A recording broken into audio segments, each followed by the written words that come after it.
So today's guest holds the incredible joint record of 8 Mr. Olympia wins from 1984 to 1991, retiring undefeated and beating the previous record set by Arnold Schwarzenegger.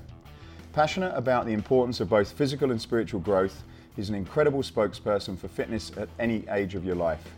Today with his wife Shirley, he runs a youth charity to help support children at risk and guide them through the right path. He's also inspiring the older generations with his new book, Fit at Any Age. For a lesson in staying at the top of your game and someone who's inspired me personally through my junior bodybuilding career, please welcome world champion bodybuilder, author and mentor Lee Haney to the Escape Your Limits podcast. Welcome, Lee. Thank you. It's an honor being here. And it's a real pleasure to sit down with someone who, through my younger years, I'd looked at on pages of magazines and been inspired for a long time. So it's a real honor to be with you. Thank you. Pleasure's mine. One of the things I didn't know though, and tell me if this is true, is at 16, did you really stand on stage in your underpants and win a bodybuilding competition? Yes. You heard that one, didn't you? Yeah. It's true. You know, it's amazing. That was my, come from a small hometown called Spartanburg, South Carolina. And, nobody knew what bodybuilding was. Only when you went to the YMCA, you saw guys there who was lifting, prehistoric weights. Right. And all these different gadgets hooked up. And so I wanted to enter my first show, which was the Mr. South Carolina. They didn't have a teenager at that time. So I was, I think, 16. Right. 16. And posing trunks. What are posing trunks? To me, they were a pair of underwear from Kmart. So I got a pair of underwear. I can still remember them. They was blue with a red stripe, and I'm glad the little slit didn't come open while I was on the stage. Oh yeah, those little things. Yeah, oh yeah, man. I still got a picture of that. Well, humble beginnings. Yeah, but you won, I guess. No, I didn't win. Oh, you didn't win. No, I felt great though. I felt great, and I was told by a lot of the judges that I had great potential, and it was a lot of fun, man. You smelled the oil and you saw the excitement. I mean, you just can't compare the feeling of that, particularly as a youngster. It was a great beginning. Yeah. And I had the bug after that. Really? Yeah. So tell us about the beginning, because we talked off camera about it. It sounds like we had unfortunately I didn't go as far as you did, but we had a similar background with parents buying us some plastic weights as a present. Was that right? That was how it all started? Yeah, I asked my mom and dad for a set of weights for Christmas. Right. And they How old got was them that? for me. I was around 11 years old at that time. They got me a set of plastic weights. York barbell with the plastic and the clay on the inside of them. And with that came a small a book, Charles Atlas. Right. So that was my Bible as far as exercise was concerned. And man, I would use it every day. I got home, I would read and I would study, and then of course, we would make our way into the city on Saturdays, and I would rush to the newspaper stand to see what was happening in the world of bodybuilding with Joe Weider's Muscle Builder, and then you had Perry Rader's Iron Man magazine, Dan Leary, Muscle Training Illustrated. So those were the exercise and the weight training Bibles. Yeah, man. So that's how it started. And in those younger days then, who were the people that were your sort of poster at inspiration? Oh man, Robbie Robertson. Right. On my wall at home, my parents allowed me to draw a picture of Robbie. Draw a picture? Draw a picture on the wall in the house of Robbie Robertson.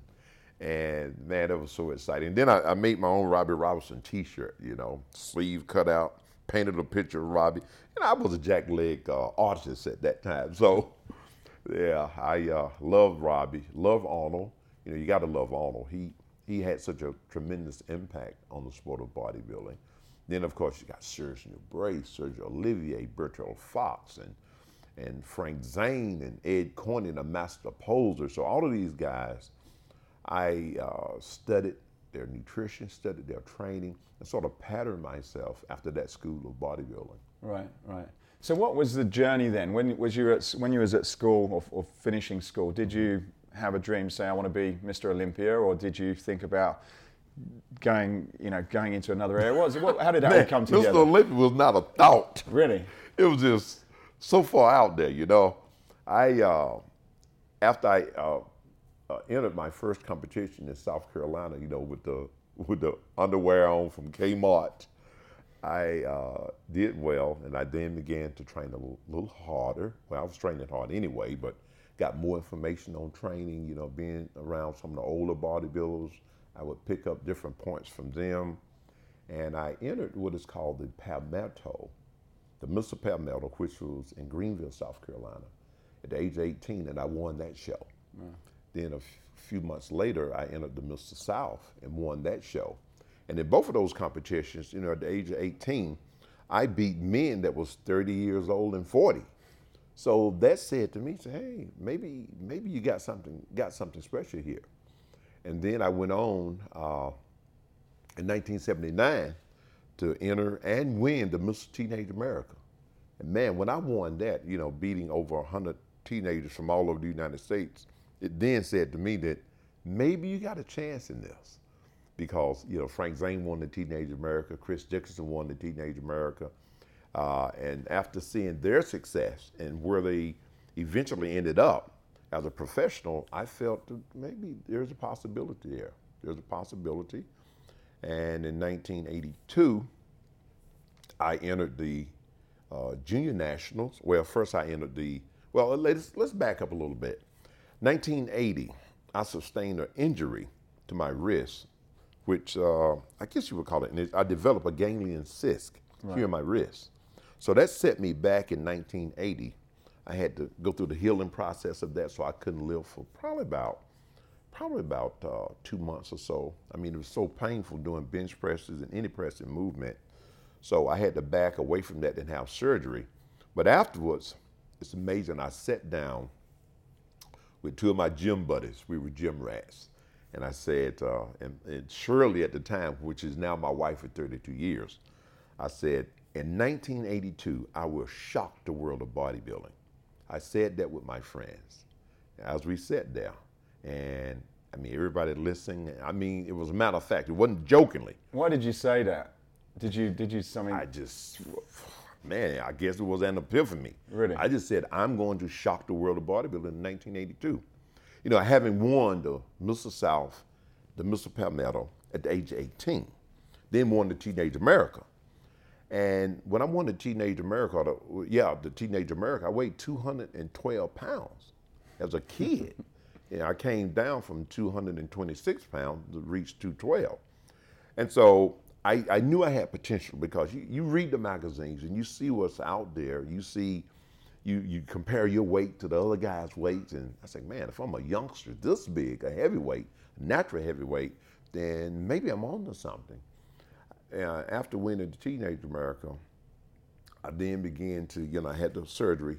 Then I started to make my comeback. And my comeback for that year was the Atlantic USA, which took place in Atlanta, Georgia. I won that show hands down. That was your hometown, was it, at the time? Well, I was in South Carolina, Spartanburg, South Carolina. But I traveled, 3 hours to Atlanta, Georgia. And that's where that particular show took place. And I won that show. And then that show was Tony Pearson. He was the guest poser. And later, some of my friends said to me, as Tony saw me walk out on the stage to present, he said, the bodybuilding world is in trouble. That guy got something real special. And so I won the Atlantic USA 1982, which qualified me for the Junior Nationals. I won that in 1982, which then qualified me for the NPC Nationals. I won that in 1982, which then qualified me for the IFBB World Championship, which was held in Belgium. I won that in 1982. Gee. So in 1982, I shocked the world of bodybuilding, just as it was spoken. So, so I always talk about the power of words and what you really believe, and if you're willing to back up what you speak. Muhammad Ali was that way, which was one of my heroes. Not a bodybuilder, but I love his energy and how he would speak a particular thing and say, this is going to happen. This guy's going out in the third round or the fourth round. That was my attitude. How, just on that point, and I do hear it and read it, and it seems to be a common trait, but how do you kind of match up sort of having it in your head, but probably with no opportunity of doing it, or sort of bringing out what you've got the potential and getting your mind to sort of take that beyond. Does that make sense? Because I guess some people sort of have these dreams, and it's like, look, you're never going to get there. Right. But some people have the potential, but they just their head's not in gear. How do you think those two things need to come together? You know, I think there are special people that have a certain mindset to deliver on their vision. Everybody don't have it. That's why there is only one Muhammad Ali, one Arnold Schwarzenegger, one Lee Haney. You know, because I never doubted, as I said in 1982, I mean, I'm in a sling. I hadn't recovered yet. I still have stitches in my wrists. And we're sitting around at the gym, and I said, I'm gonna shock the world of bodybuilding in 1982. It was no doubt. I never had a doubt. You know, so I think there's something that's inside of certain people that speaks that and make it a reality. Is it cockiness? I think is an assurance, inner assurance and strength that I had and that people who achieve great things have. It's nothing that can be manufactured in your mind. You can't make that. You either got it or you don't. Right. Every guy that I've been around that's very successful, be it in business or whatever, they have a different kind of attitude. And that's what separates the would-be's from the guys who actually get there. Right. They get there. We don't look for no excuses. It's do or die. You know, and it's a weird thing, but it's nothing you can learn. Do you think you can develop that sort of belief in, or develop your mind to kind of have that confidence? Because I guess, as you said, it applies in business, it applies in, personal goals of wanting to do something to achieve. Do you think these are things that you should practice and develop? Yeah, I think, one of my buddies I learned years ago, but my dad would say to me, these guys you see out here in the world of bodybuilding, whatever, they put, or any man, he put his pants on one leg at a time, just like you do. He said, whatever you do, son, do your very best. He said, don't have but do anything. That's how I was raised. Don't have but do anything. Then I had my grandpa backing that up. I'll never forget, he caught me dragging a ladder one day. My grandpa, I'm about 12 years old. He's in his 70s. He said, what are you dragging that ladder for, boy? Pick that thing up. Show your strength. Act like a man. What's the matter with you? Man, I picked it up and put it on my shoulder and went about. My granddad had cross striations in his chest. I mean, a farmer, the mule, the plow, the whole deal. So when you raise around things like that, and that kind of wisdom is imparted into your life, it can take your mind to great places. My mom would always say, she would say, son, put God first in your life. That means honor God with your life. And she said, it'll take you around the world. There's nothing you can't accomplish. So all of these people that was a part of my journey who created Lee Haney gave me that mindset, that drive. And then, of course, I had to put the elbow grease to it. Mm-hmm. You can have words spoken to you as much as you want, but you have to allow them to be embedded in your spirit.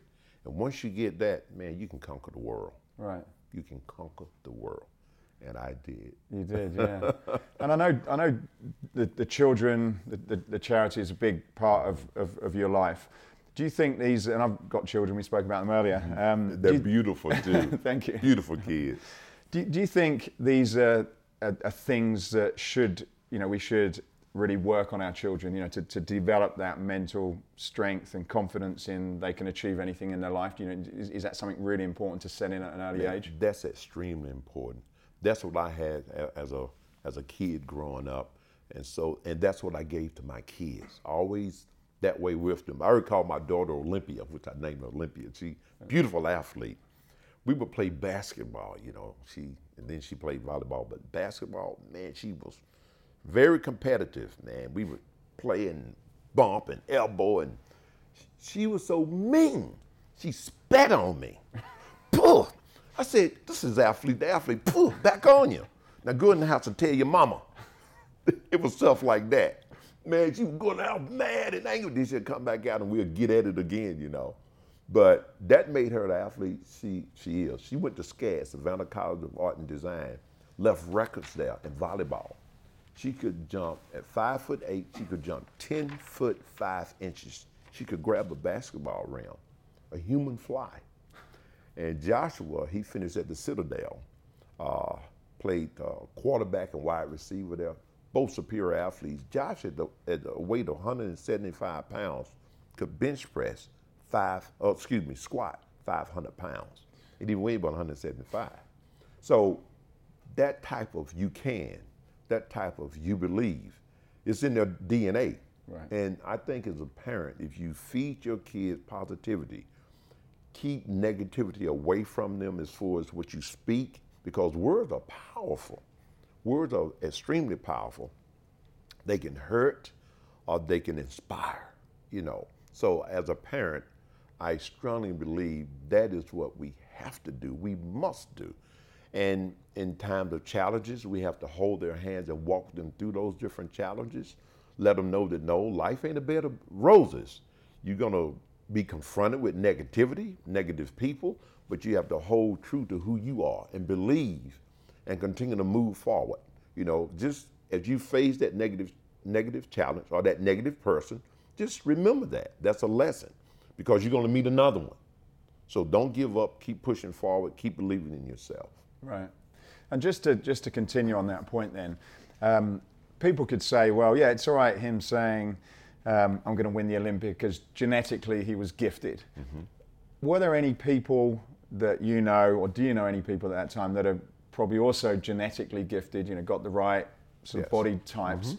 but probably didn't ever do that? One of the people that I kept my eye on, that I felt was the most gifted bodybuilder, that Mother Nature said, here it is, was Matt Mendenhall.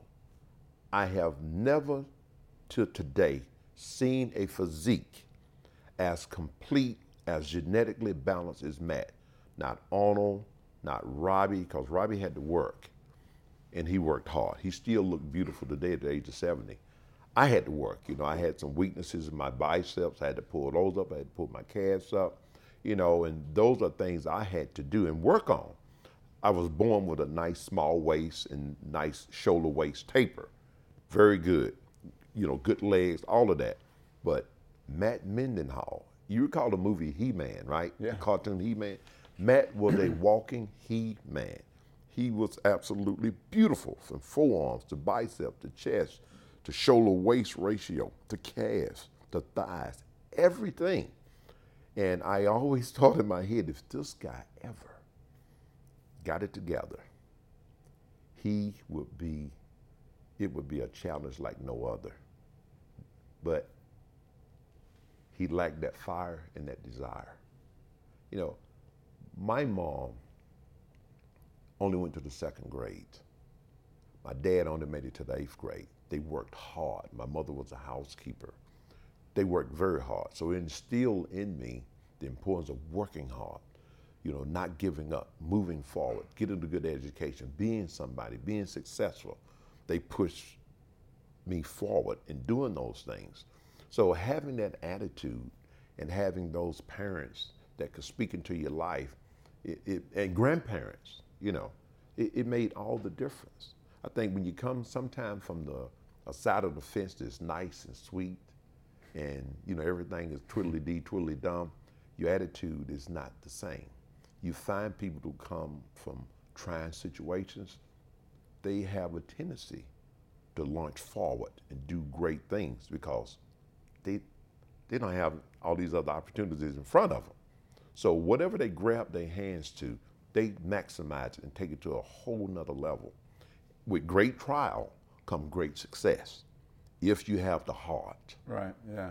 So I think what you're saying, whether it's sport, business, that really, yes, people probably do have a lot of other advantages than maybe you may do, but if you know, having that heart and that head in it, that's right, is going to get you to win. That's right. It'll help you win every time.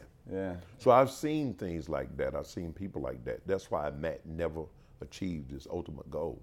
I recall us training at one time at Gold's Gym in California, training and working out together on a particular day. I said, okay, Matt, we finished here. Let's go to this exercise. He said, well, I don't really have to do that one.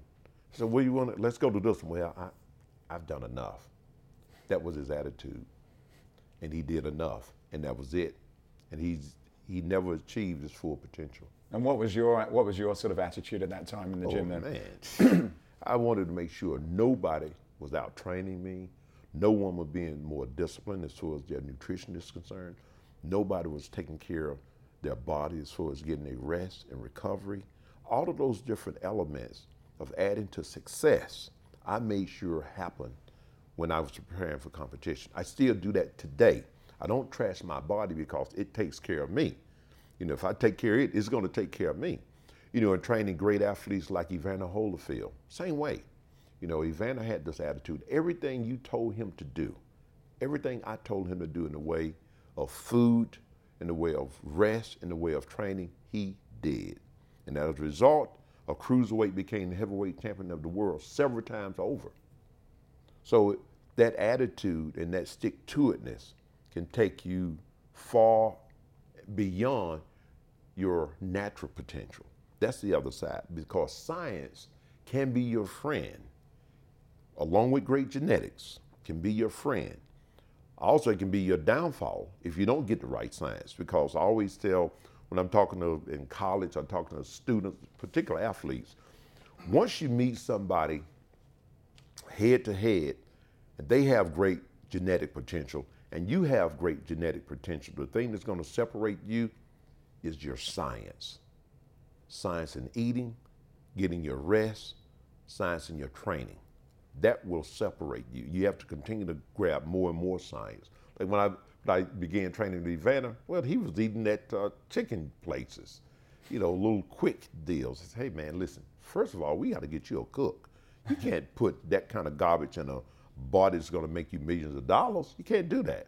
So I recall I had this audition for all the several moms.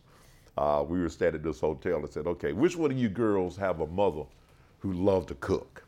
And so I interviewed 2 or 3 moms.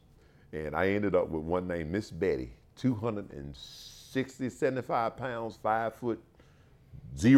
Wow. And man, she laid it on him. We had his food prepped and everything, and hey, the rest is history. Yeah. But that science of nutrition, science of training, if it clicks, it'll take genetics to a whole nother world. Right, right. And how, just slightly jumping around, but how did you end up training, a world champion bodybuilder training a boxer? I've not heard that before. It's amazing. We would train sometime, would see each other in the same gym, because I lived in a place called Fayetteville near College Park, Georgia. And Evander lived there also. And we would often see each other and became, friends and associates. And his manager called me and said, well, Lee, we love what you got. Which what I had, they loved, as he explained it, the energy, the fact that I was Mr. Olympia. I had a track record of winning and knowing how to win. I understood the science of nutrition, all those different things of training. And so they said, we want to have you on our team. We want you to work with Evander and create a program to help get him from cruiserweight to heavyweight, but at the same time, keep him explosive and maintain his endurance level and build upon that. And so I began working on that. And one of the people that I got involved in doing so was Dr. Fred Hatfield. I'm sure you're familiar with Dr. Squat. Yeah. Fred, as you know, he squatted over 1,000 pounds to set a world record at the age of 46. You don't squat 1,000 pounds when you're 46 years old. And he didn't look like it. I looked like I could squat 1,000 pounds. Fred looked like Elmer Fudd. Little tank, the little big belly and, bald headed. This guy can't lift any weights. But Fred was a scientist, one of the foremost recognized sports scientists in the world. And I said, Fred, listen, bodybuilding, I understand. Sports science, a little bit different. So me and Fred got together and he helped me massage the program, helped create it, bringing plyometrics into the training, ballistic weight training, everything to stimulate fast twitch fiber without using 8 million pounds. which will also enhance his speed and explosive power. So we put all of that together. We got Evander from 192 up to 212, 214 pounds in 5 weeks. Faster, stronger, all of that. And we had Miss Betty weighing 275 that cooked his food for us. So it can be done and have an understanding. And with those understanding, I spent countless hours with Dr. Hatfield, which, God rest his soul, he passed a year or so ago. Oh, really? Yes. And when he was there in California, overseeing Muscle and Fitness magazine at Weeder Center. So we spent a lot of time together, man, just talking and going over different things. And he gave me a lot of insight on how to go about stimulating muscle growth without using 8 million pounds and ripping your joints apart. Right. And as a result of that, at the age of 58, I have no knee, hip, back, or shoulder problems because I understand the science. Which is why I started what is called the International Association of Fitness Science. It is a certification program that teaches correct training, the right training system, how to match the different body parts, understanding of nutrition, how to blend that in. So we have 2 different functions there. One is ultimate bodybuilding, that's bodybuilding science, what we did here at Mr. Olympia. But then you also have functional training, which is the age management type of training, which helps to sort of massage training programs suitable for your age and suitable to where you are and who you are, which is extremely important in setting up training programs. Yeah, and I know you've got it on the book, exercise to stimulate, not annihilate, and being in the industry, obviously at the moment the trend's really kind of, go all out, just beast mode, destroy yourself. But we all, I'm 48 this year. We want to look, we want a good body, we want muscle. Right. What's your approach to that? Do you have to, if you want to have a good, and you've had the best physique in the world, if you want to build muscle, can you still do that without sort of destroying your body? Oh yes. I'm living proof of it. Not only me, but you have people like Ed Corney, you have Arnold, you have Franco Colombo. You see none of these guys, particularly like Franco, he lifts a ton of weight, but he understands systems.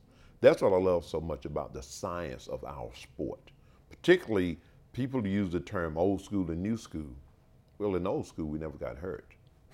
We're still walking around without injuries and without surgeries. The younger school, they tear their knees, hips, back, they rip themselves apart, they tear triceps, all kinds of craziness because of trying to lift the world. See, I always use the example, in 1984, I weighed 243 pounds when I won my first Mr. Olympia.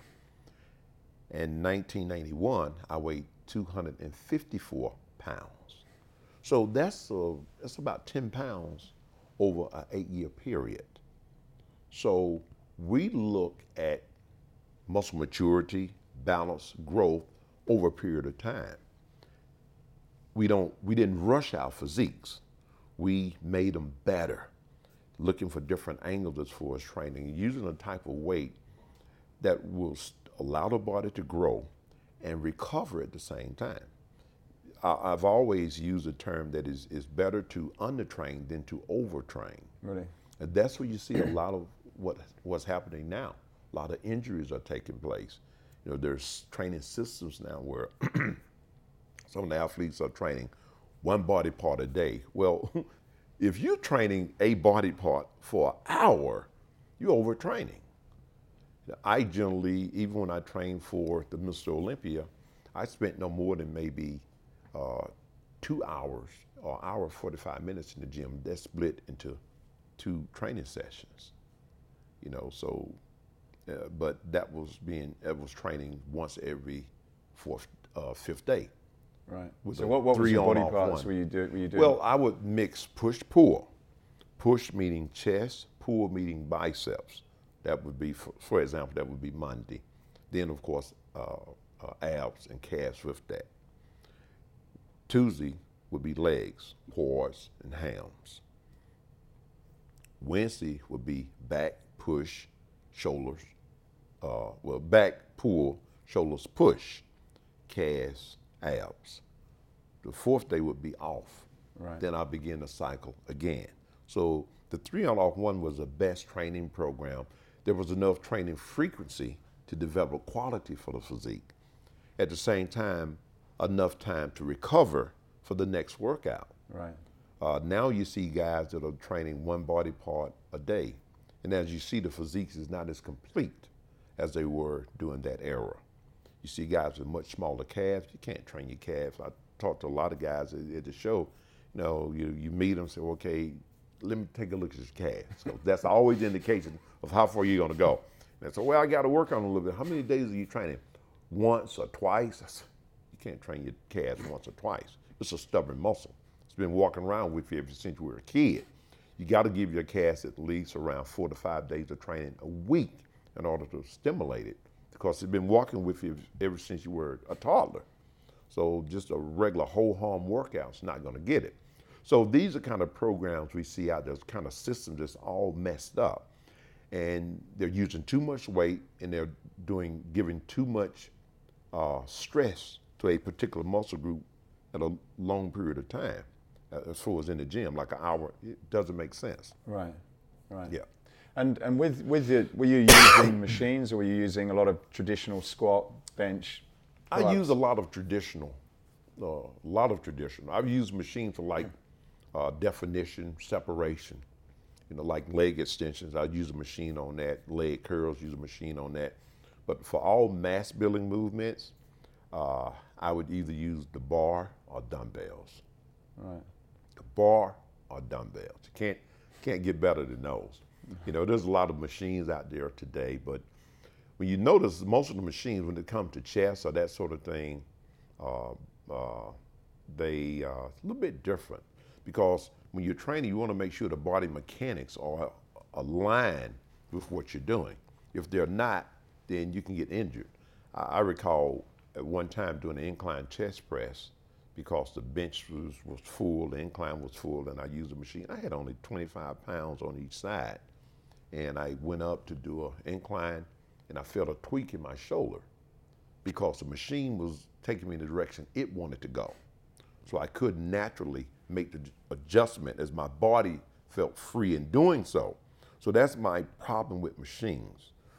They predetermine where the muscle should go, whereby if you have free weight, you can make your adjustments. Well, I'll scoot down a little lower, I'll bring it up a little higher, or I would bring my arms out a little further or in a little closer. So all of those things are very important. That's why, and again, the free weights are far better. Right. And you mentioned that about the weight. You don't use crazy weights, and you said even now you do that to protect your body. Going back then, and I guess there's lots of people that would striving to have that type of physique that you had. What sort of weight were you lifting? Like, you obviously did go heavy, I'm guessing, but how did you manage that? Yes, heavy for me would never allow me to drop below 4 or 5 reps. See, 5 reps was heavy. 2 reps was too heavy. Right. And of course, I maxed out on the bench press and did 500 pounds. Just one time, just wanted to know if I could do it, And that was it, but I never did it again. I would always stay around where I can at least knock out in off season when I'm developing strength, at least 6 to 8 reps. I never go below that, because I'm getting into powerlifting at that point. Well, I'm not a power lifter. My deal is to get as much quality and use good form and good technique for longevity. Right. And over a period of time, give quality to the muscle. So 4 to 5 reps was really, any lower than that, and it's like it's powerlifting. Drop it. Okay. Your joints, sooner or later, your joints are going to tell on you when you're doing that. Yeah. Mm-hmm. And even as you get older, I guess, particularly for guys, our testosterone drops. We want to maintain muscle mass. Would those similar principles apply then? Well, as you get older, you want to lighten the weight. Definitely. I mean, I can go in the gym and try to make my, chest lift a 100-pound dumbbell, but why? And I'm no longer competing, so I just want to feel good. I want to keep that muscle belly nice and healthy. I still want to have a good look. So generally I would go around 50-pound dumbbells now and doing a flat dumbbell press. I don't do bench anymore because bench was necessary, but not totally necessary for bodybuilding. But a bench is not really correct. You're here when you're pushing. That is not correct. A dumbbell is correct where you're here. You're coming here. So it's a lot easier on the shoulders. You have guys that always got shoulder problems from doing a lot of benching. Right. So, but then again, in the sport, we were a little bit crazy. We do stuff that don't make sense, like behind the neck presses. We do all kinds of stuff. But we have to know how to change gears with that. I wouldn't always bench press. Sometimes I would do flat dumbbell presses, and maybe the next workout I'll do bench presses. But benching, I would generally stay around 315, maybe 365. Still get my 6 to 8 reps in. Mm-hmm. That was good. And what about speed? I know now you see a lot about people sort of really controlling the speed, really dropping the weight. Was that something as well you were doing? So some very slow reps? I've never done slow reps. Okay. Never. It was always doing the negative that people get injured or tear their pecs. Really? I would control the weight, control instead of slow. Coming down on the bench, you come here, then you explode at the bottom. Like, I call it check mark. Come, check, ease out, check, ease out, check, ease out, but never, ever. Okay. Because it's crazy. If you're going to bend down, you wouldn't bend down slow in slow motion. You would bend down, then you come up. Because as long as there's something bad going to happen when you go against the mechanics of what's natural for the body. That's interesting. You got guys do, curls and they coming down real slow. It's a negative. You're not going to get any growth from a negative. All you're doing is putting stress on your ligaments and tendons. They weren't made for that. Right. It's always doing the exertion where you stimulate fast twitch fiber and growth. Right. And again, with your aging, as you get older, those are still the same type of training? Still the same. Nothing changed. Nothing has changed about my training. It's just the amount of weight that I do is not as much. The volume changed a little. I'll go in the gym now, I do a flat press, incline press. Then I would do a dip, an assisted dip. I let the young cats do the other stuff. So I would do a dip, and then next workout I'll go in and do still flat, still incline, because these are the basic fundamentals, flat, incline. Then I'll do a dumbbell fly, for quality. See, dips is quality, and it hits the lower pec, and you have your dumbbell fly for quality, which dumbbell fly may go up to about 40 pounds. Come a nice squeeze, nice and slow and controlled. Right. And what about you still squatting? Oh yeah, I still squat. Right. I use a pre-exhaust. See, and the pre-exhaust this is very important, particularly for those who will be looking and listening. If you can get your leg to think that you're using 8 million pounds and you're only using 500 or 300, then that's great, because the leg doesn't recognize how much weight you're using. It only recognizes the feel. And if it feels heavy, then the response is going to be growth. So with a pre-exhaust, leg extensions, leg presses, squats number 3, guess what? You don't have to use 8 million pounds. That saves your knees, your hips, and your back. So you fool your leg into thinking you're using 400 pounds, you're only using 200. So I still use that same training principle. I have no knee problems, no joint, none of that. And I still have nice development to my legs.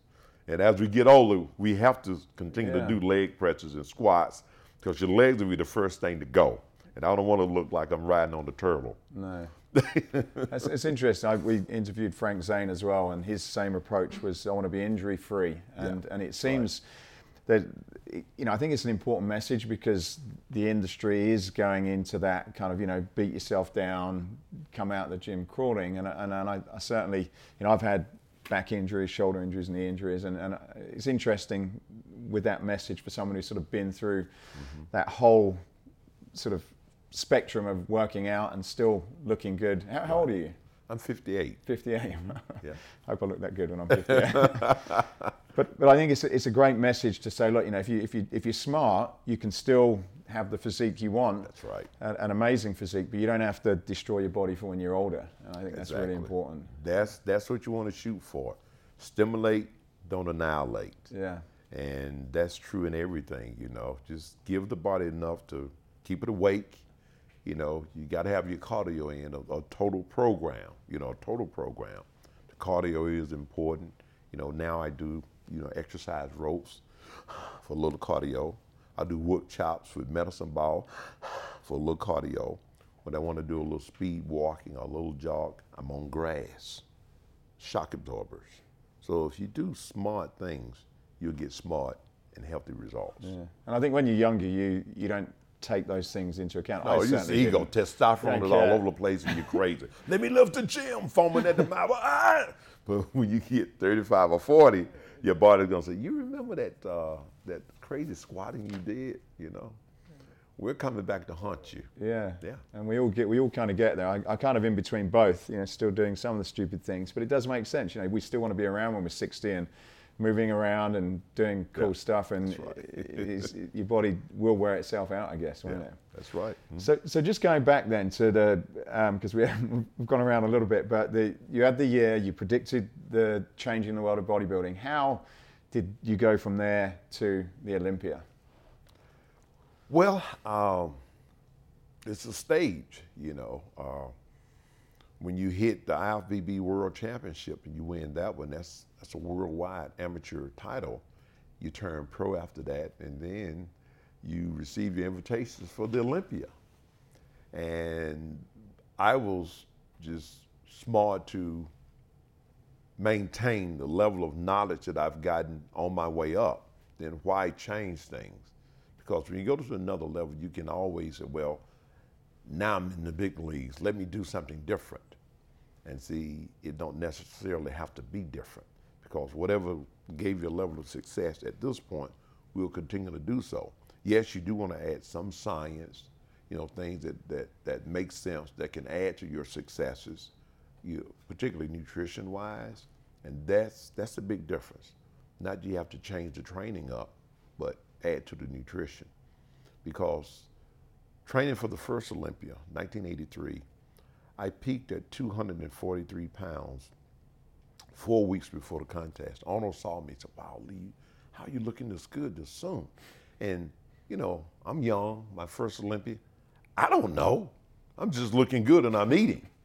But come the day of the show, I only weighed 233 pounds. And Arnold saw that was weird for me to be in that kind of condition. 243, 10 pounds less. 4 weeks later, couldn't figure out what happened. I placed third, which was great in the first Olympia. But I went back, me and Dr. Fred Hatfield sat down again, and we went over all the meal plans, He said, Lee, hey man, you're just not eating enough. You didn't eat enough.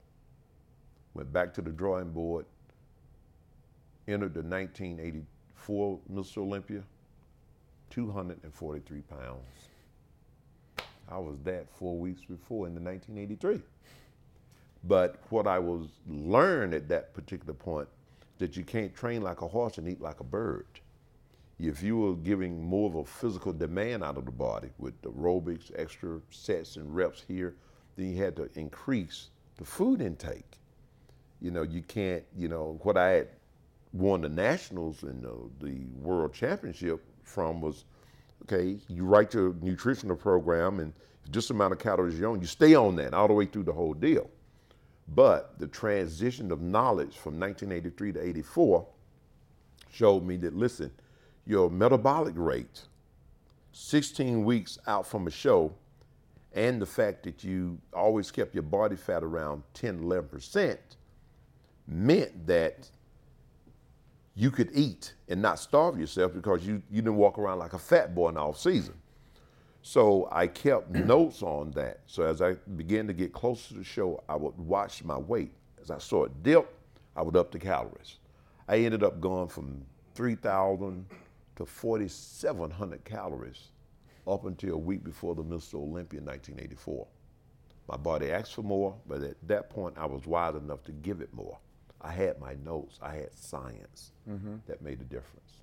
And what do you think about all these diets? Because you're, again, through competitive bodybuilding, you've had the ultimate ripped physique that everybody's dreaming for. there's low carb diets, there's fasting, there's all that stuff. You know. Okay, let me just make it plain. Low carb is for fat boys. If you look like a Pokey the Pig in all season, you're fat. You got to burn this stuff off. When you burn it, trying to get rid of all the weight through aerobics and starvation, your muscle is not going to have that life to it, that life force where it looks great on stage and it's popping, because you're aerobicing yourself to death. And stress will show up on your physique.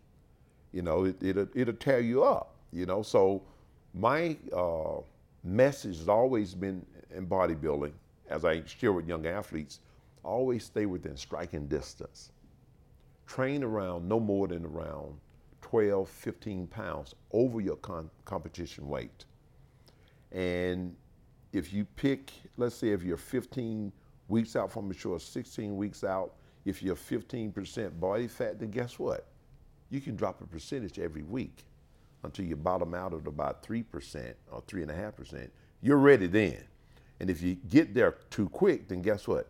Increase the food intake. But I don't believe in zero carbs. I never had to do that. I was a carb monster. My carbs would be 400 to 500 grams of carbohydrates a day because I was never a fat boy. See, that's the difference. These guys get 40 and 50, 60 pounds overweight, and they have to just traumatize themselves eating chicken and green beans. What kind of life is that? It's terrible, man. It's ignorance. Right. And for people who are overweight then and do want to get down then, is there any sort of basic principles that you've followed? Yes. Matter of fact, in my book, Fitting Any Age, it's the same principles of eating that I recommend for people in shows and so forth. Never go on a zero carbohydrate diet. Stay away from the keto. You should never be a zero. Keto is crazy. You know, you can go low carbs because when you're trying to get rid of body fat, you want your muscle to feed on stored fat in the body. So you have to keep the carbs low so the body will feed on that, because if you've got too many carbs, the body's going to feed on the carbs and the fat is going to stay where it's at. So you have to be smart in knowing how to manipulate. I recommend never going below 50 grams of carbs. Never going below 50 grams of carbs. Zero carbohydrates for me, keto for me, as you would want to call it keto. We just said, just lower your carbohydrates or carbohydrate depletion. It was around 100, 150 grams of carbs, even when I was carbohydrate depleting. And that only happened 3 days prior to the competition, right. Not 3 days. Let's say we would go like Sunday, Monday, Tuesday, and Wednesday I would carbohydrate reload. So during those 3 days of depletion, I would only go as low as 100 grams of carbs. I would never go zero. And that's what all the other activity I got going on. Then I would carbohydrate load, then go back up to 400, 500, 600, 700 grams of carbs 2 days to 3 days prior to the show. Right. But you got to find out. I talk about in my certification, you got to test that to find out, does it take you 2 days to reload or 1 day to reload? A bigger guy would take 2 days. You know, Ronnie Cole would take about 3 if you want to use that science. Yeah. So there's several different sciences you can use with that, but zero carb is a no-no. Right. You know, it throws the body into shock. That's why we do it, and the muscles overcompensate, or the cells overcompensate when you put the carbs back in. And that's why we want to hit the stage and we're full and the muscle and the veins is popping. And even on another point, when we do carbohydrate deplete, we don't use bacon and cheese and garbage. We use sunflower seeds, we use almonds, we use walnuts. And so you hear out there in this so-called diet community where these people are telling people to eat steak and use, you know, fats and cheese, and which jacks their cholesterol out of the roof. Total ignorance. They have half truths. They don't live, and they haven't lived what we've lived. And I say we're bodybuilders. That's what we do. We understand the science of food. Right. They don't. They just read stuff and don't get it right and get a lot of people hurt or living on statins. Yeah. So thanks for that. It's cleared up a lot of things. Also got me thinking as well about diet again. So 84, that was the first year you won the Olympia then, was that right? What was that like? Well, man, it's like a dream come true. I mean, golly, winning the Mr. Olympia, it's a miracle in itself. And, you know, to be there on the same stage with Frank Zane and, you know, Robbie Robertson and Sergio Olivier was there. Wow. You know, that was absolutely incredible. It was like a dream come true, man. You know, you watch these guys in the magazine, you grew up admiring them. There you are, standing on stage with them. And to be the winner and the victor, wow. Thank you, Lord. And what was it like going into that? Were you confident that you were going to be stood up on that? Previous year, I weighed 243, but went in the show at 233. I had went back and figured out through my notes and studied what had went wrong, because no one had stepped on the Olympia stage at that weight and at that height, you know. So I knew that was a winning package. And I felt with all of my heart, because, I mean, you size up your competition. I always knew that if I was a combination of Arnold, Robbie, Frank Zane, Ed Corney, who can beat that? And I felt that that's what I had achieved during my whole career, not just for that one, but during my whole career. That's what I wanted to be like, a combination of all of those gentlemen, those awesome legends. Right. And they say, certainly a lot of people we've interviewed and a lot of people with success always talk about the group of people around them, the sort of 5 closest people. Who were the people around you at that time? Well, you know what? As I trained for my shows at that time, for the whole Olympia reign or the first Olympia, so which are you asking? The first one you won, what was the sort of, you know, who were those people that was the sort of positive influence on you to get to that? Were you pretty much doing it on your own, or was there? Well, you know, my wife was my training partner at one time. You know, Shirley was always there. She was my 2nd grade sweetheart. You know, she would help spot me, you know. Then when I moved to California, I had this other huge kid. You remember Ricky Wayne? No, I don't. Oh man, Ricky Wayne was doing Arnold's era and Robert Robinson era. Ricky trained out of a Gold's Gym in California, and he introduced me to a kid there that was huge Italian kid named Rick, and we ended up training together. I mean, Rick could move a lot of weight, so he became my training partner when I moved to California.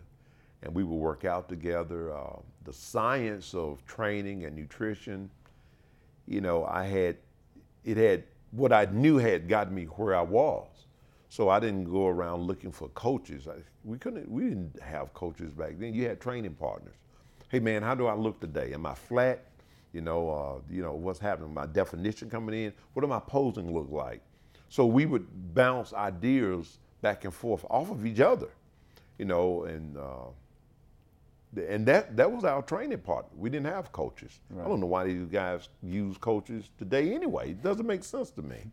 You know, so that was a huge influence, my wife and my training partner there. Did you have any manager that was managing your sort of affairs at that time? Or no, was it also... My wife managed my affairs and I managed them. We didn't have to do that. I mean, if you don't know how to manage your own affairs, then shame on you. You know, to go to other levels outside of bodybuilding and management and doing that kind of deal, okay. But at that time, it was strictly bodybuilding. Yeah. So as you had the best. Yeah, I had my wife there. Then I had a great mentor in Joe Weeder. Joe and his wife are Betty, just beautiful people. Love Joe. Still miss him today. He was always there. Another dear friend of mine is the NPC president and Pro League president, Mr. Jim Mannion. Love Jim. As a matter of fact, it was Jim who helped negotiate my first guest appearance. Really? And I love him all the way to today. You know, he's always been there. Anything I needed, as it was with any of the bodybuilders coming up to the NPC, IFBB, Mr. Mannion was always there. Right, very nice. So you won the first one and you went on to win 8 Mr. Olympias. What was that? Did you set a goal in your mind, say, well, I'm gonna equal Arnold's record. I'm going to beat Arnold's record. You don't say that. No? You can't say that. You don't even think that. You hope if you win your first, to say, well, maybe I would love to do 3. Because Sergio Olivier did 3, Frank Zane did 3. Okay, and you do 3. Wow, man, that happened quick. And you say, well, 5 would be good. You know, of course, then I got to 5. Then I said, well, golly, you know, man, 7 would be good. You know, and I got to 7. And I never will forget when I reached the 7th one, me and my wife sat down and, you know, Shirley, she's, you know, we grew up together. She was my 2nd grade sweetheart.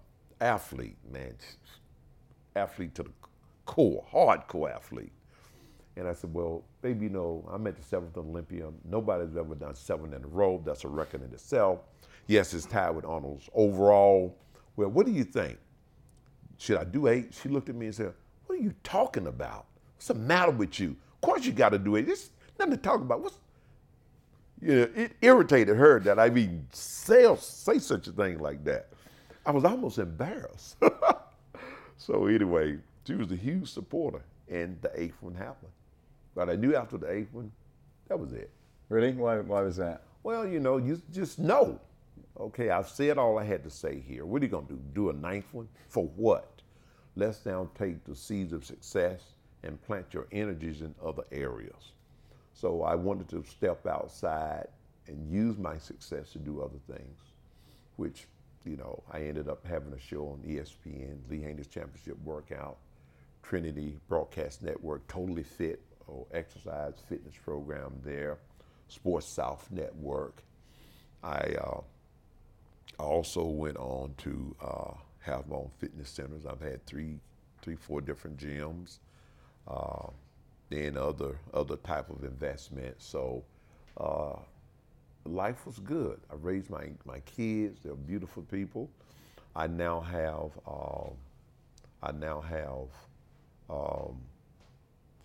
my own vitamin product line. I also have now the International Association of Fitness Science, my certification organization. I also have now the Lee Haney Games, which is my own fitness event. This will be the 4th year there in Atlanta. It's an NPC national qualifier. We had around 370 athletes last year in the 3rd year. We'll probably get over 400 this year. So it's all of these different things we do and other investments and, you know, taking business to another level. Yeah. You know, to continue to do the same thing. Okay, my faith was used in bodybuilding to achieve what I did. And you wanted once you got to 8, it's like, well, look, It's enough. You can young, stay too long. You was quite young. I was 31. Right. You can stay too long. I think I left when my body was still in great health. My body was still producing growth hormone, which kept my joints healthy and so forth. You got to be smart about that. You know the life of the athlete for the most part ends in their 30s. You know, if you try to push it to 40, you can, but you'll pay for it physically. Yeah. At least on a competitive level. Yeah.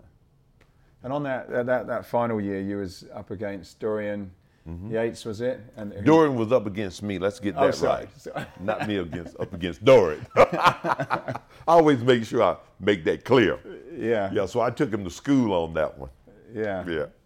And I've read, you know, I guess for him it was probably someone who always want to beat. Right. Dorian, I really enjoyed competing with him. It was a great experience. He was a great champion. You know, I liked Dorian. He was a very cool guy. You know, we're Facebook buddies even now, you know, and talk back and forth. I really had a lot of respect for Dorian, He had great genetic potential also. You know, you see his picture when he was a teenager. It reminds me of me when I was a teenager. Mr. Olympians are born. You have to have the right genetic blueprint. Then you have to have the heart. You know, Dorian didn't come from the life of twiddly-dee, twiddly-dum. He had to be successful. He didn't have a lot of choices. So he had to really sink his teeth into bodybuilding, as I had to sink my teeth into bodybuilding. It's either do or die. Yeah. When you find, it was that way for Arnold. It was that way for Robbie. When you find athletes who have to face challenges of survival, like, in such a way, we rise to the occasion. Right. You're either going to swim or you're going to sink. Yeah. All of the people I just mentioned chose to rise, and Dory was one of the greatest of them. Right. So when you made that decision to retire, did you already have a vision of what would come next, or did you have a period where you thought, damn, I'm missing this out of my life, because it must have been quite consuming? No, not at all. Listen, man, I had my kids. As you know, as a father, your vision is always, okay, what's the next move? It wasn't like, oh man, I'm bored. It's never into boredom. I hit the ground running. Had a lot of different things going on anyway. Even before I left the Mr. Olympia arena, I had things going on. I was chairman to the President's Council under President Bill Clinton, working with the Department of Health and Human Services. So, doing public speaking all over the place. So there was a lot of things happening. I had endorsements going on. So it was never a dull moment, never a dull moment. Mm. And then being involved in my kids' life was very important. I was a baseball coach, basketball coach. I was all of that, all over the place, playing volleyball with the kids. It was no problem transitioning, no problem. And how did you apply that winning attitude to your business after bodybuilding? Exactly. You apply it. You don't give up. You make sure you have a good game plan, in business, like you did when you were as an athlete. If you notice, corporations love athletes because we have to multitask. We don't know how to say no. We don't surrender easy. If anything, we may stay in there a little longer than we should have, as far as changing gears are concerned. But that's who we are. It was easy to apply that. It's sometimes easier to say, it's harder to say, well, this is not working. We have that kind of determination, tenacity. Well, I'm going to make it work, even if it kills me. Yeah. Which sometimes it can kill you. So you still got to use wisdom and step back. And, in business, my wife is my business partner. We always talk and we share different things. And I've just been blessed to have some great people that I surround myself with, in business, who've been there, done that beyond me. So I would call upon them for counsel, and that makes all the difference. Yeah. You can't be in a world within yourself. If you haven't been there, done that, find out and talk to somebody who has. Yeah. Save you a lot of trouble. And as an athlete and a businessman, have you also found that business is, have you had a lot of ups and downs in business? And has there been times where it's like, mentally this is pretty difficult, I'm going to have to sort myself out? Oh man, I've had to pray. I've spent a lot of time praying, with business ventures and that sort of thing. All of them wasn't successful. Some of them were a pain in the butt, but guess what? You go back to the drawing board and you keep your notes and say, well, maybe I need to add a little bit more protein, a few more carbohydrates, do an extra set of reps over here. And it always works out. I'm a strong believer in that. My life has been such that growing up, my faith as a follower of Jesus Christ had made all the difference in who I am and where I am today.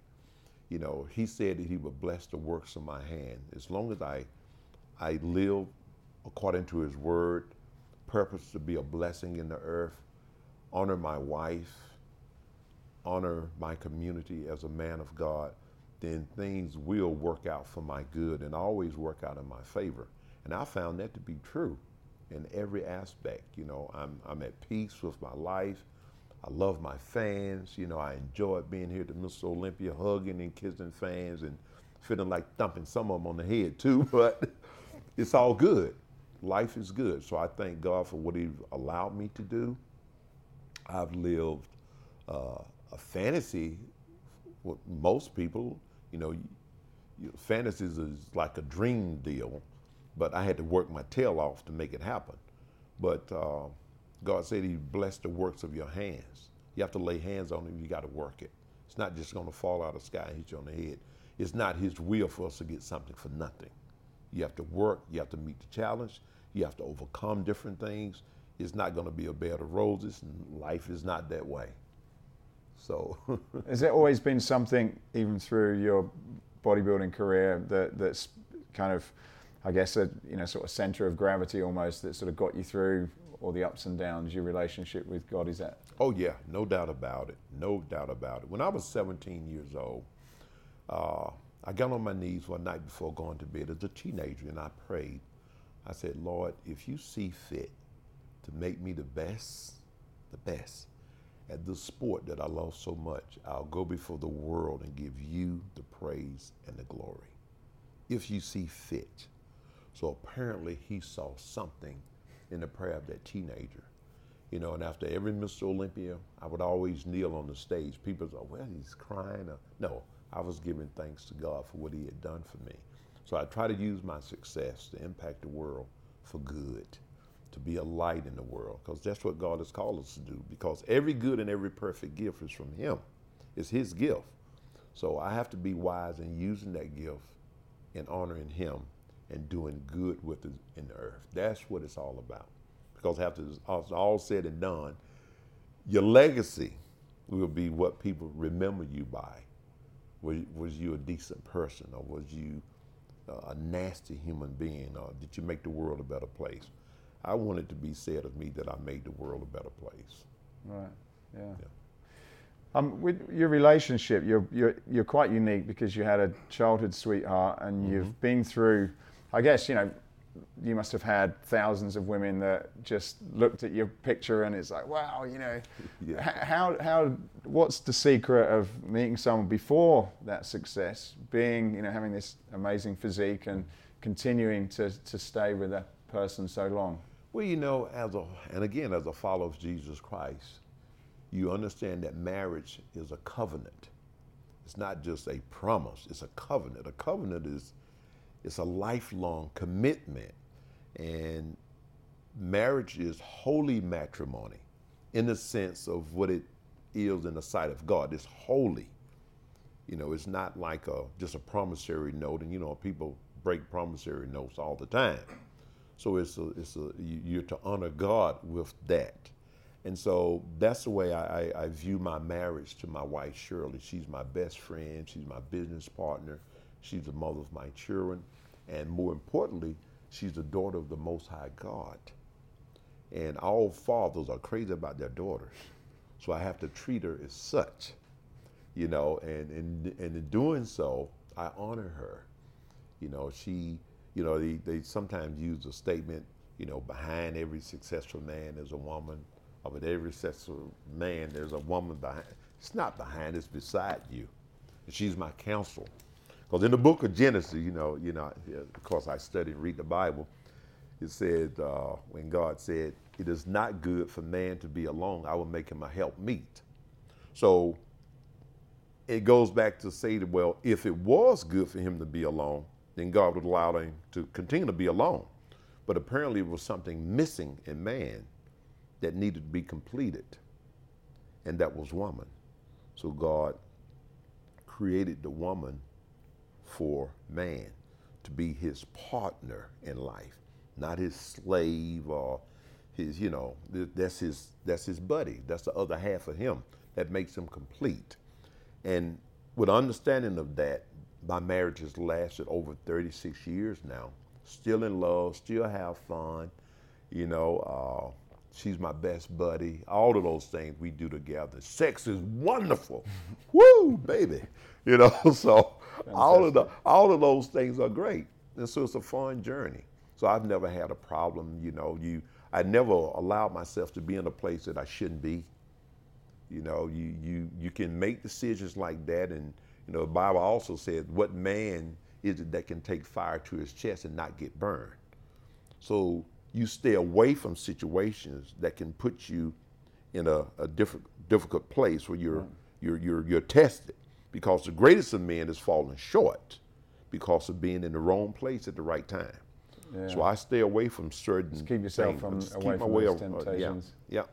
That's interesting, because it's an interesting statement in general in life, whether it's something as simple as diet, eating bad food. It's like, I guess we're all going to be tempted. In a lot of ways.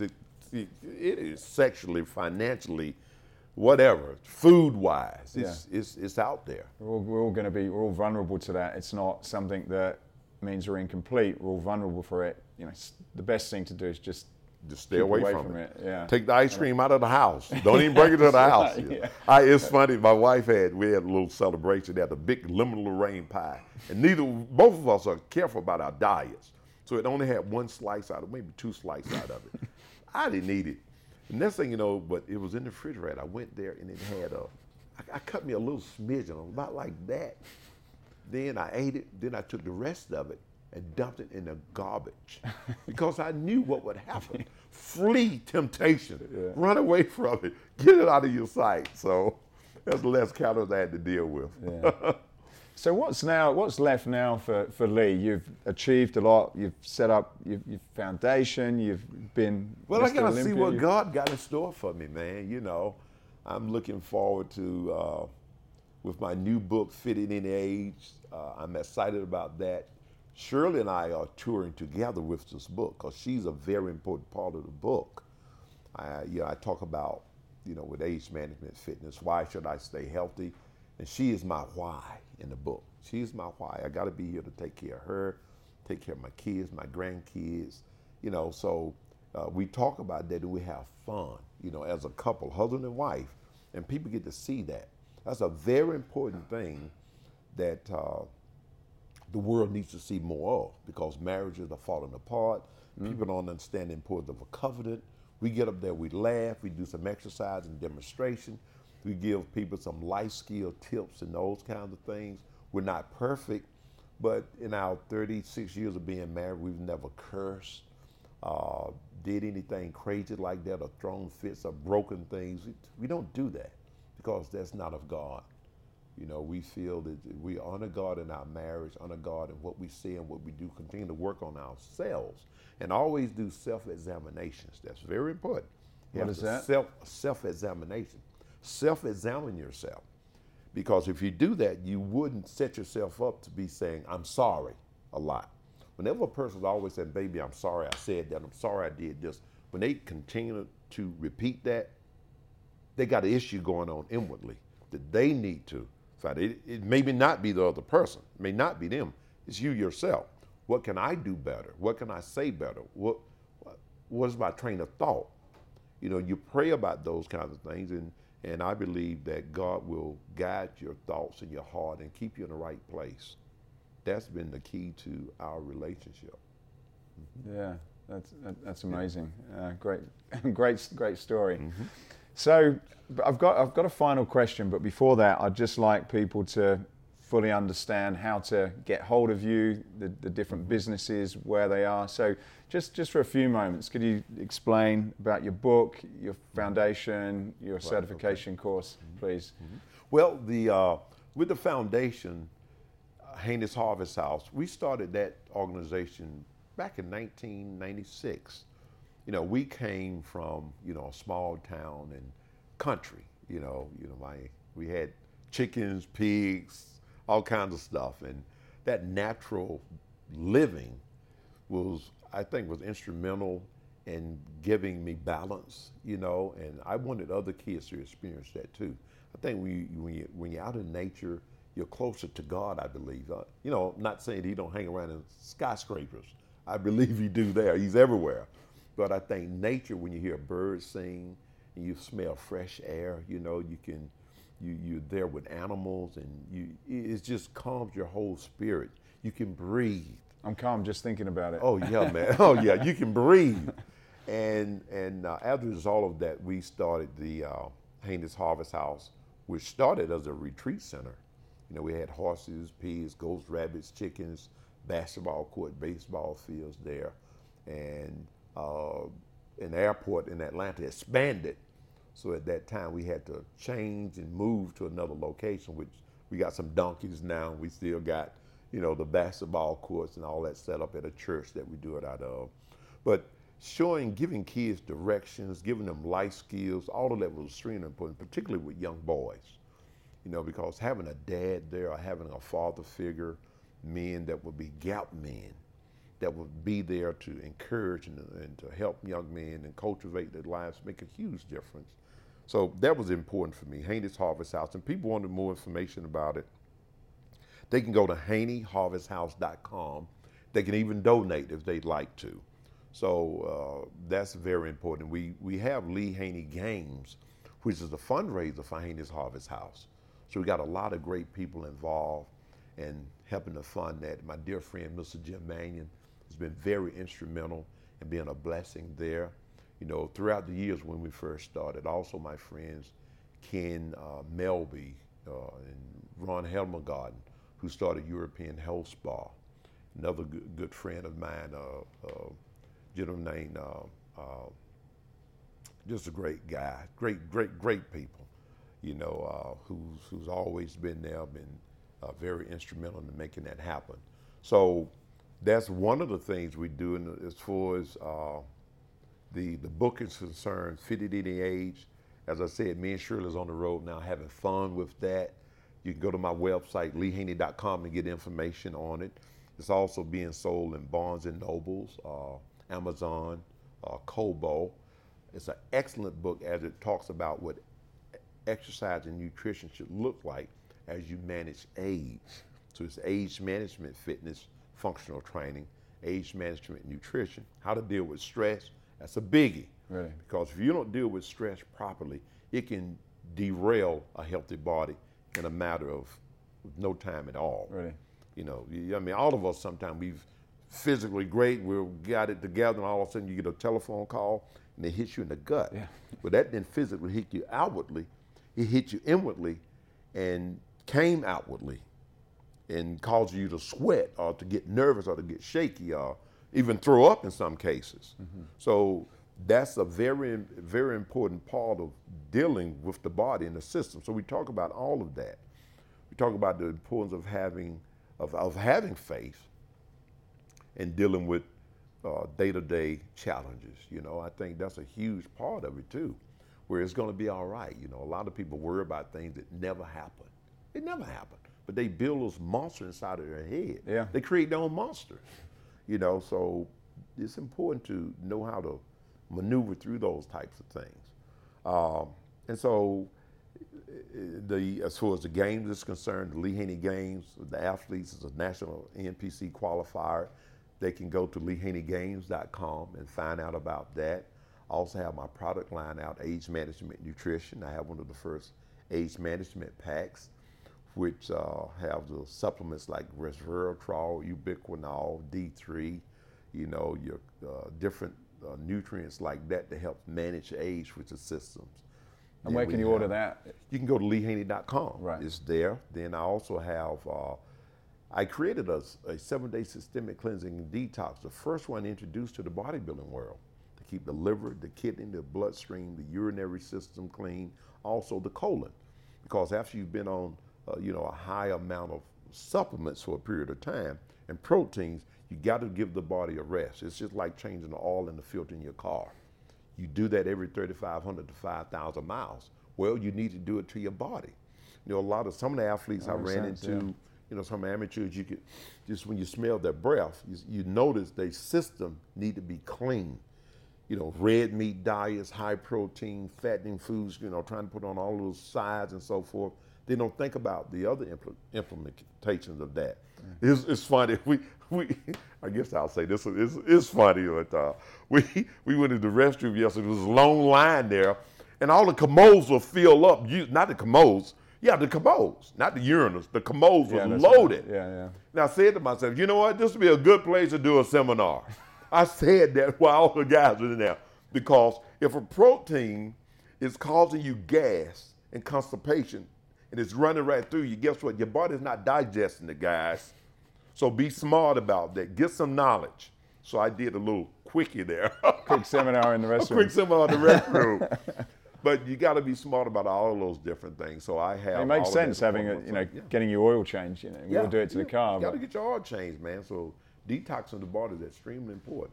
Yeah. All right, man. And you're on Facebook and Instagram as well? Yeah, you catch Lee Haney on Facebook, Lee Haney on Instagram. I don't know all of the different things I'm called there. My kids do that. Right. Joshua and Olympia, they set all of that up, man. But you're there. I'm there. You're Just there. go to leehaney.com. You'll see it all there. Yeah.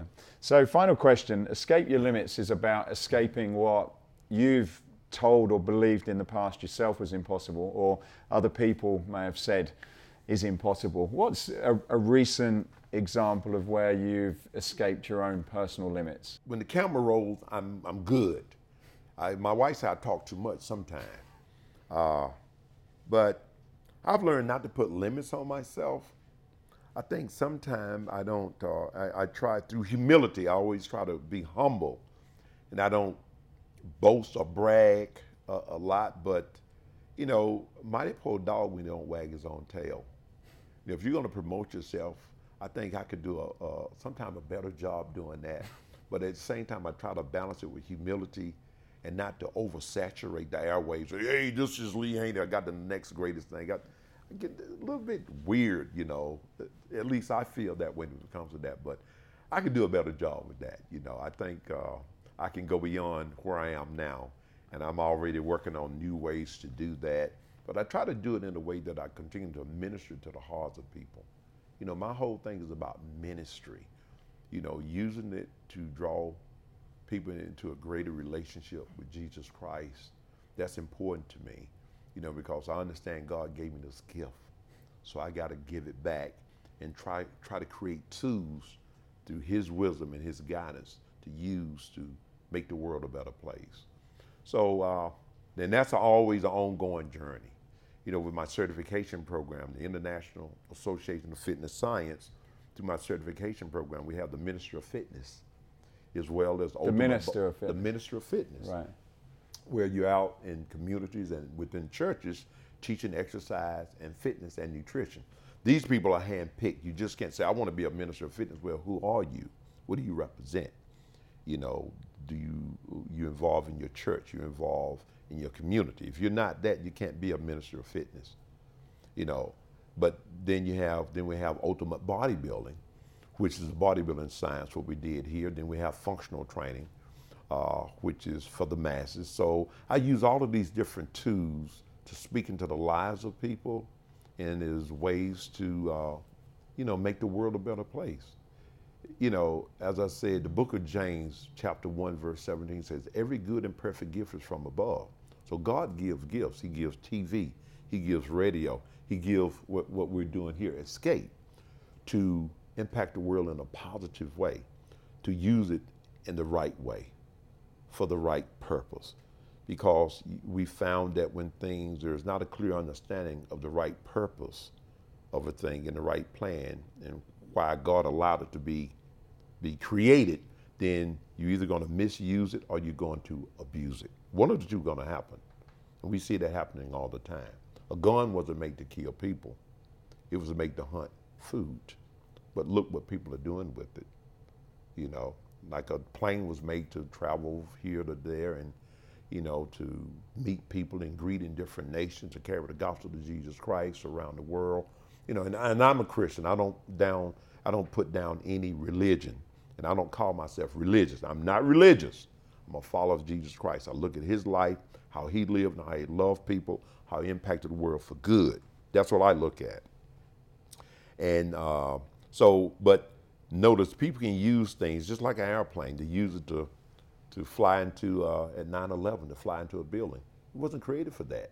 But yes, it was distorted for destruction. A lot of things can be used for that. Sex is being distorted for destruction. It was a way of replenishing the world as God called us to. He said, be fruitful, multiply, and replenish the earth. Replenish the earth with a godly seed.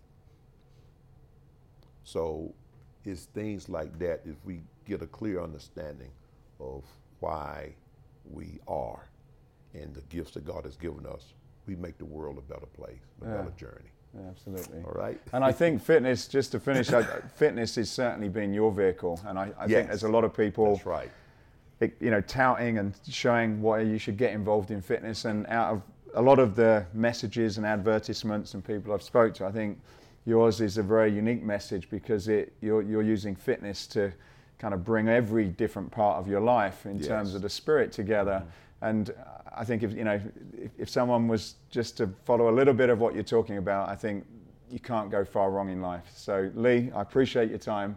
Thank you so much, and it's been a pleasure. Pleasure's been mine. Thank you. You look great, man. Keep up the good work. Being fitted in the age.